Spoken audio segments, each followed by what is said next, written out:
এবার আমাদের আন্তরিক তাৎপরিক তারিখে ভাই আন্তরিক তাৎপরিক দুর্গুণা আপনাদের দীক্ষা ছিলাম ঘটনা ঘটাইতে পারি আমি সরকারিতে থাকতাম ঢাকায় চট্টগ্রামের বাংলাদেশের তার মুক্তিযুদ্ধ হয়েছেন বাংলাদেশের মুক্তিযুদ্ধ হয় না এগুলি পুরা হয় না মেয়রে আমার কলকাতা চায় প্রবলেম চায় আমি বাপুকে পড়াইছি চেপে ধান খাই আমার খবর সব তোর মাসের লেবার মাসে চাই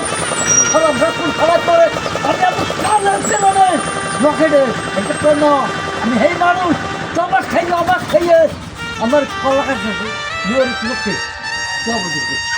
আমি ও ধানের স্টেজে ভর্তি আমি আরে ঠোক কাছে তাই কিনা মেয়র লোককে ঠোক কাছে আমারে আমি ঘর পুজো নষ্ট হয়ে গেছি আমি ঘর পুজো গেছি পুরো ধান খালি পলাই গেছি মগ মার্কা কি তুই হালাস কর মগ মার্কা কি এখন মগ মার্কা কি জানিস